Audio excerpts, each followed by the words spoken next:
कालू कौआ अपनी पत्नी के लिए बाजार से नई नई सिलाई मशीन लेकर आता है। ये क्या लेकर आए हो? मैं तुम्हें सिलाई करने वाली दर्जी दिखती हूँ क्या? सिलाई कर कर के मेरे हाथ पाँव खराब हो जाएंगे।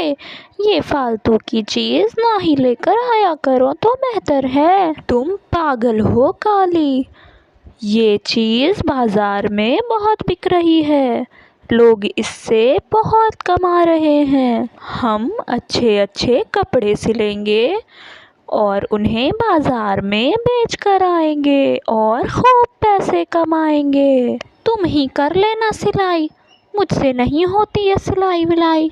कुछ दिन बाद, ओफो, ये सिलाई मशीन कब से यहीं पर रखी हुई है, पूरे घर का जगह छेक लिया है इसने। एक काम करती हूँ, इसे उठाकर बाहर फेंक देती हूँ, मेरे तो किसी काम की नहीं। और फिर काली कौवी उसे ले जाकर बाहर फेंक देती है। पड़ोस की मीनू चिड़िया की नज़र उस फेंकी हुई मशीन पर पड़ती है। वो जाकर काली कौवी से पूछती है, बहन, ये बाहर सिलाई मशीन किसकी फेंकी हुई है, क्या वो आपकी है? हाँ, वो मेरी ही है, मुझे उसका कोई काम नहीं, तुम चाहो तो उठाकर ले जाओ, ऐसे भी बाहर में कचड़े की तरह पड़ा हुआ है। चिड़िया वो सिलाई मशीन लेकर अपने घर चली जाती है। काली कौवी के फेंकने से सिलाई मशीन टूट गई थी। चिड़िया उसकी अच्छी तरह मरम्मत करके उसे इस्तेमाल करती है। जब कालू देखता है कि सिलाई मशीन घर पर नहीं है तो वो कौवी से पूछता है, कौवी, वो मशीन कहाँ है जो मैंने तुम्हें ला कर दी थी? अच्छा, वो तो मैंने फेंक दी, घर पर बहुत जगह ले रहा था, पड़ोस वाली मीनू चिड़िया उसे लेकर गई है, वो शायद उससे कुछ काम करे। गंवार लोग ये सब काम कर लेते हैं, मुझ जैसी पढ़ी लिखी ये सब काम नहीं जानती। देखते ही देखते मीनू बहुत सारे कपड़े सिलकर तैयार कर लेती है और उन्हें बाजार में बेचकर बहुत बड़ा बिजनेस शुरू कर लेती है। जब ये खबर काली कौवी तक पहुंचती है, वो जल भुनकर राख हो जाती है। मेरी दी हुई सिलाई मशीन से उसने इतना कुछ कमा लिया, अभी उसे जाकर बताती हूँ। वो मीनू के घर उड़कर जाती है। सुना है तुमने मेरी दी हुई मशीन से इतना बड़ा बिजनेस शुरू कर लिया है? हाँ काली बहन, आपका बहुत शुक्रिया जो आपने मुझे मशीन दिया। शुक्रिया वुक्रिया कुछ नहीं, मुझे मेरी मशीन वापस करो, मैंने दी थी मशीन। अब चिड़िया के पास बहुत पैसा आ चुका था। वो कौवी से कहती है, ठीक है काली बहन, अगर आपको आपकी सिलाई मशीन चाहिए तो आप ले लीजिए, मैं दूसरी ले लूँगी। आप मुझसे मेरी मशीन ले सकती हैं, मेरा हुनर नहीं। कौवी मशीन लेकर अपने घर चली जाती है और उससे खूब सिलाई करने की कोशिश करती है, पर उसे सिलाई आती ही कहाँ थी। इस तरह चिड़िया अपने हुनर के साथ आगे बढ़ती है और काली कौवी बस चलती ही रहती है। इस कहानी से हमें ये सीख मिलती है कि हमें किसी काम को छोटा या बड़ा नहीं समझना चाहिए। मेहनत करने वाले लोग मेहनत करके आगे बढ़ ही जाते हैं। मीनू बहुत मेहनती और समझदार चिड़िया थी। बचपन से ही वो अपने माँ बाप की बेहद लाडली थी। उसका बाप एक चूड़ी वाला था। वो हमेशा उसे चूड़ियाँ बनाते हुए देखा करती और ख़ुद भी साथ साथ बनाने का प्रयास करती। वो समझदार होने के साथ साथ काफ़ी होनहार भी थी। वो हर काम बहुत जल्दी सीख जाती। बेटा, तुझे ये सब करता देख मुझे बहुत दुख होता है। काश कि मैं तेरे लिए कुछ कर सकता। आप ऐसा क्यों कहते हैं पिताजी? आप खुद को दोष मत दें, आपने मेरे लिए बहुत कुछ किया है। बेटा, तू ये सब मत किया कर, मैं तेरे लिए बहुत अच्छा लड़का लेकर आऊँगा और तेरी शादी बहुत अमीर घराने में करवाऊंगा। मेरी बिटिया वहाँ राज करेगी। पापा, मुझे आपके जैसे लड़का चाहिए। अरे तू तो पागल है। वे गरीबी में भी बेहद खुश रहा करते। एक दिन काली कौवी गोलू कबूतर के पास आती है। उसे शादी में जाने के लिए चूड़ियाँ खरीदनी थी। अरे कौवी बहन, आपका आना कैसे हुआ? इतने दिनों बाद हम मिल रहे हैं। हाँ भाई, मुझे शादी में जाना है तो मैंने सोचा क्यों ना गोलू भाई के यहाँ से ही चूड़ियाँ ले लूं। आपने बहुत अच्छा किया, मैं अभी आपको चूड़ियाँ देता हूँ। इतने में ही मीनू चाय लेकर आती है। मीनू की उम्र शादी के लायक हो गई थी। कौवी उसे देखकर बोलती है, अरे मीनू, तू तो इतनी बड़ी हो गई है। गोलू भाई, आपने इसके लिए कोई रिश्ता विश्ता देखा है या नहीं? हाँ बहन, एक दो रिश्ते आए हैं, पर मैं अपनी बिटिया की बहुत अच्छे से शादी करना चाहता हूँ, इसलिए मैं इसके लिए बहुत अच्छा रिश्ता देख रहा हूँ। इतने में कौवी बोलती है, गोलू भाई, मेरे नज़र में एक रिश्ता है। मेरा बेटा तोलू, वो अभी अभी इंजीनियर बन के आया है। उसका बहुत बड़ा कारोबार भी है। अरे काली बहन, आपने तो मुझे शर्मिंदा ही कर दिया। ये तो मेरा सौभाग्य है, आपका एहसान है मेरे ऊपर। फिर मीनू और तोलू की शादी हो जाती है। शादी के बाद मीनू ससुराल जाती है। तोलू, ये देख, कितनी खूबसूरत और अच्छी बीवी लेकर आई हूँ तेरे लिए। माँ, किससे शादी कर दी आपने मेरी? मैं इतना पढ़ा लिखा हूँ और ये इतनी गवार से शादी कर दी आपने मेरी। बेटा, ऐसे नहीं कहते, ये बहुत अच्छी है। तू कुछ दिन गुजर जाने दे, तुझे भी ये अच्छी लगने लगेगी। तोलू गुस्से से वहाँ से चला जाता है। ये सब सुनकर मीनू रोने लगती है। माँ जी, मेरी शादी इनसे हो गई तो इसमें मेरी क्या गलती है? नहीं बेटा, तोलू थोड़ा गुस्से वाला है, धीरे धीरे सब ठीक हो जाएगा। कुछ दिन बीतते हैं। तोलू का रवैया मीनू के प्रति वैसा का वैसा ही रहता है। मीनू कुछ भी करती, उसमें उसे गुस्सा ही आता। फिर वो उसे मारना पीटना भी शुरू कर देता है। कौवी ये सब देखकर मीनू से कहती है, मीनू बेटा, मुझे नहीं पता था तोलू इस तरह से निकल जाएगा। उसे मैंने बाहर पढ़ने भेजा था, अपने पिता के बगैर चिड़चिड़ा हो गया है, सही गलत की पहचान ही नहीं है। तू चिंता मत कर, सब ठीक हो जाएगा। माँ जी, मैंने तो कभी किसी का बुरा नहीं किया, मैंने तो हमेशा इस घर को अपना ही घर समझा, फिर ये मेरे साथ ऐसा क्यों करते हैं? नहीं बेटा, अब ठीक हो जाएगा।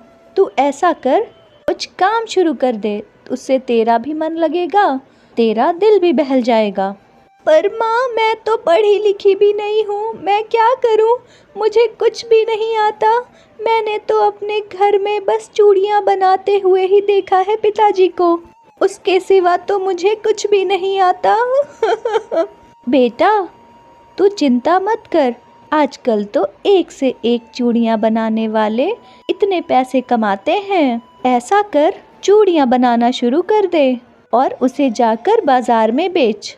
हाँ माँ जी, आप सही कह रही हैं, मैं कल से ही शुरू कर देती हूँ। अगली सुबह मीनू दुकान पे जाकर बैठ जाती है चूड़ियाँ लेकर। आसपास के लोग उसे देखकर मजाक उड़ाना शुरू कर देते हैं। अरे देखो तो, ये गरीब चूड़ी वाली पढ़ी लिखी तो है नहीं, चूड़ियाँ लेकर बैठ गई है बेचने को। एक ग्राहक उसके दुकान पर आता है। ये चूड़ियाँ कैसे दी? 20 रुपए की है। क्या बस 20 रुपए की? इस मोहल्ले में तो सारी दुकानें 30 रुपए में दे रही हैं, कि तो बहुत सस्ती है। अच्छा एक काम करो, 20 रुपए के 2 दर्जन दे दो। मीनू उसे झटपट पैक करके दे देती है। आसपास सभी लोग ये देख रहे थे। सबको मीनू के दाम बहुत अच्छे लगते हैं। फिर उसकी दुकान में लंबी लाइन लग जाती है और देखते ही देखते सारी चूड़ियाँ बिक जाती हैं। धीरे धीरे मीनू के चेहरे पे खुशी चमकने लगती है। माँ जी ने सही कहा था, किसी का काम भी छोटा बड़ा नहीं होता। आज मैंने चूड़ियाँ बेचकर इतने पैसे कमा लिए, अगर रोज मेरी चूड़ियाँ इसी तरह बिकेंगी तो मैं भी काबिल बन जाऊँ। मीनू अकेले ही खेत का सारा ख्याल रखा करती।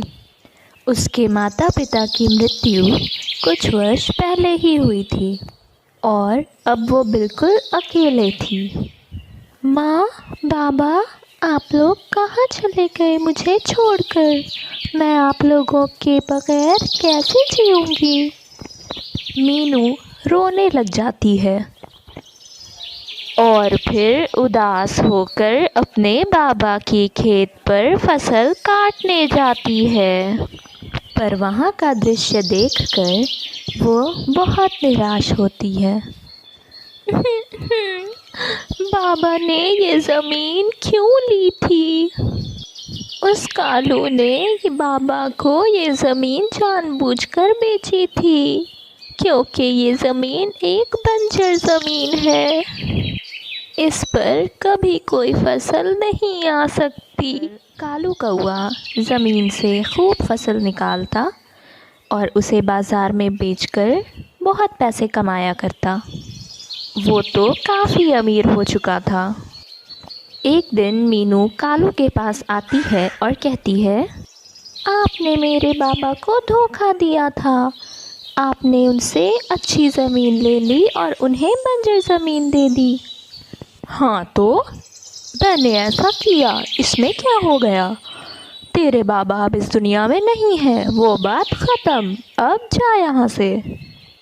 मीनू रोते हुए उस खेत पर जाकर बैठ जाती है। तभी बंटी कबूतर मीनू को उदास देखकर आकर पूछता है, मीनू तू उदास क्यों है? बंटी चाचा, देखो ना, ये कालू कौवे ने मेरे बाबा को एक बंजर ज़मीन बेच दी है। मेरे पास तो और कुछ है भी नहीं। मैं बस इस खेत के सहारे ही ज़िंदा हूँ। मैं इस पर दिन से रात मेहनत करती हूँ, पर मुझे इसका कोई फल नहीं मिलता। रो मत बच्ची, मेरे पास एक बहुत बढ़िया सुझाव है। बंटी मीनू को एक प्लान बताता है और फिर बंटी वहाँ से चला जाता है। अगले दिन जब सुबह होती है, मीनू फिर खेत पर आती है और देखती है कि उसके खेत में खूब सारे सोने के अंडे थे। पूरे जंगल में शोर फैल जाता है कि मीनू के खेत में सोने के अंडे उगे हैं। ये बात कालू कौवे तक पहुंचती है। अरे ये कैसे हो गया? मैंने तो उसे पूरा का पूरा बंजर ज़मीन दिया था, उसमें सोने के अंडे। अब तो मुझे वो खेत किसी भी कीमत पर चाहिए। वो फ़ौरन उड़कर मीनू के खेत में जाता है। वहाँ मीनू को देखकर वो कहता है, अरे मीनू, ये सब कैसे हुआ? कालू चाचा, ये सब भगवान की कृपा है। अच्छा, जो भी है, मुझे ये ज़मीन ख़रीदनी है। पर इसमें तो मेरी बहुत मेहनत है, मैं ये ज़मीन आपको नहीं दे सकती। कालू उसे बहुत मनाने की कोशिश करता है, पर मीनू ना मानती है। आखिर में कालू कहता है, मैं तुझे इस ज़मीन का 2 गुना रेट दूंगा।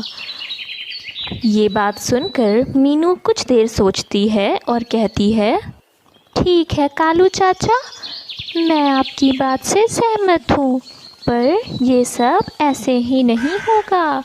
आपको इन पेपर्स पर साइन करना होगा। कालू को तो कुछ समझ ना आ रहा था। वो जल्दबाजी में पेपर पर साइन करके मीनू को वापस कर देता है और जल्दी जल्दी जाकर जब वो खेत पर देखता है, अरे वाह, इतने सारे सोने के अंडे!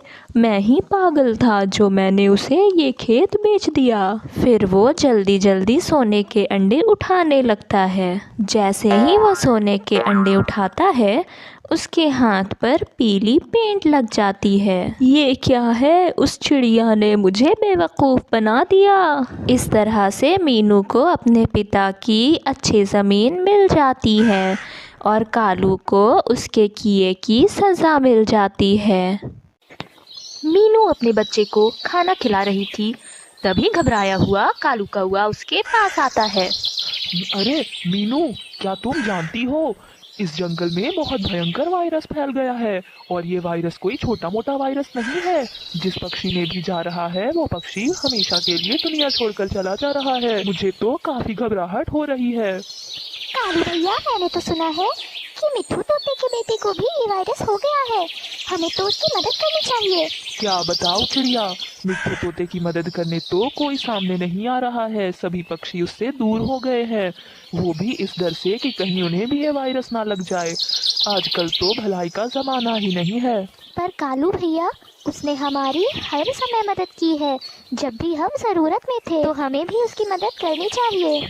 कोई आगे आए या ना आए, वो हमारा दोस्त है और हम उसकी मदद ज़रूर करेंगे। हाँ चिड़िया, तुम कह तो सही रही हो, पर तुम तो मेरी पत्नी को जानती ही हो, वो मुझे मदद करने कभी देगी ही नहीं। पर तब भी मुझसे जितना हो सकेगा मैं तुम्हारी मदद जरूर करूँगा। मीनू, फिलहाल तो मैं घर जा रहा हूँ।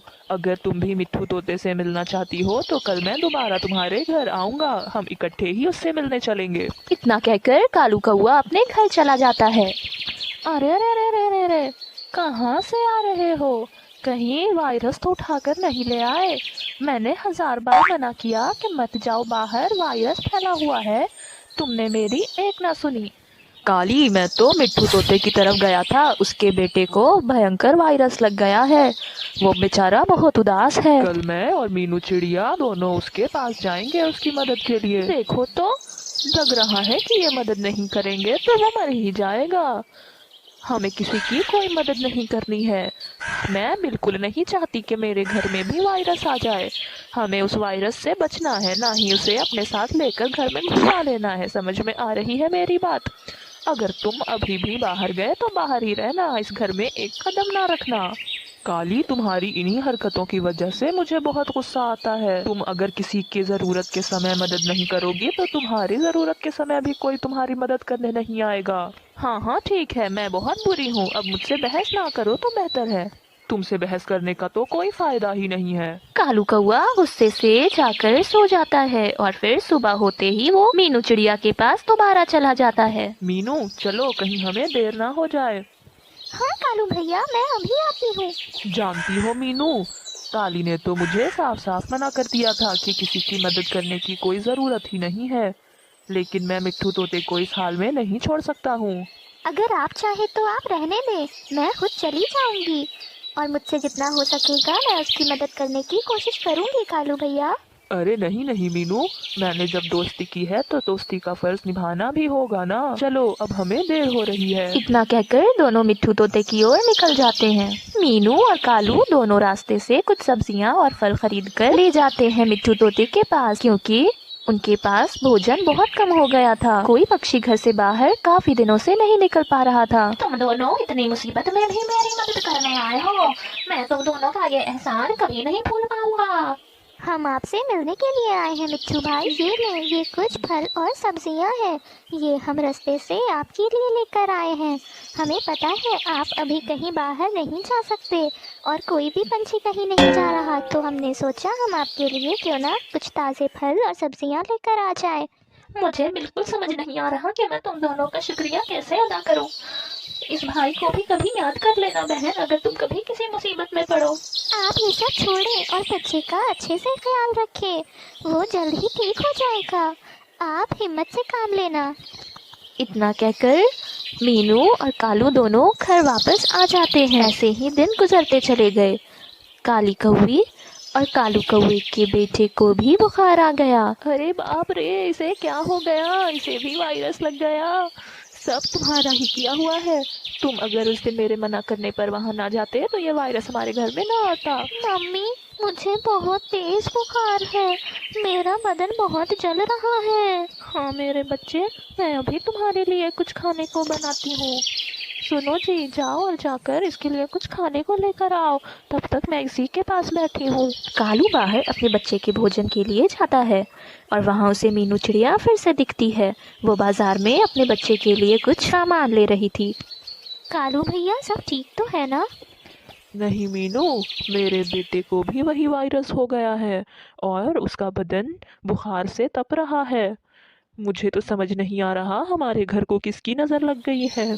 कोई बात नहीं कालू भैया, वो बिल्कुल ठीक हो जाएगा। ये मैं कुछ फल और सब्जियां खरीद रही थी चीकू के लिए, पर आप इसे ले जाएं। आपका बेटा ये खाकर बिल्कुल ठीक हो जाएगा। कालू कौआ अपने घर की ओर रवाना हो जाता है। ले आए फल, लाओ मुझे दो, मैं ये फल काट कर उसे खिलाऊंगी। देख रहे हो ना अपने दोस्तों को, कोई आया दोनों में से, ना वो मीनू आई और ना तुम्हारा मिट्ठू तोता आया। तुम बड़े सबकी मदद करते फिरते चलते हो, क्या तुम्हारी मदद करने कोई आया? मदद करने में कोई बुराई भी तो नहीं है, और वैसे भी ये फल। कालू सब बताने ही वाला था कि तभी मीनू वहाँ आ जाती है। काली बहन, कैसा है अब आपका बेटा? बेटा तो ठीक है, पर तुम यहाँ। हाँ काली बहन, मैं कैसे ना आती। आप मुसीबत में हो और मैं ना आऊँ, ये तो अच्छी बात नहीं होगी ना। हम सभी जंगल में रहते हैं, मुसीबत के वक्त हम एक दूसरे के काम नहीं आएंगे तो फिर कौन हमारी मदद करेगा? ये सब देखकर कालू कहता है, क्यों काली, हर कोई तुम्हारी तरह नहीं होता। कुछ लोग दिल के बहुत अच्छे भी होते हैं और वो सबकी मदद करना बहुत अच्छे से जानते हैं। ये सारे फल मीनू ने ही मुझे दिए हैं। उसने हमारे बच्चे की खबर सुनते ही ये सारे फल मुझे पकड़ा दिए, ताकि इस हालात में हम बिल्कुल भूखे ना रहें। दिल बड़ा होना चाहिए काली, वरना इस दुनिया में कुछ नहीं रखा। हम अपनी सुरक्षा कर कर तो ज़रूर दूसरों की मदद कर सकते हैं ना। अगर हम सब एक ही जंगल में रहकर एक दूसरे की मदद नहीं करेंगे तो फिर तो मुसीबत आ जाएगी। अब काली को सारी बात बहुत अच्छे से समझ में आ गई थी। उसने रोते हुए सभी से माफ़ी मांगी और उसने कहा, आप लोग सही हो, अगर हम किसी की मदद करेंगे तभी कोई हमारी मदद करने को भी सामने आएगा। उस दिन के बाद से काली कौवी भी सबकी मदद किया करती थी।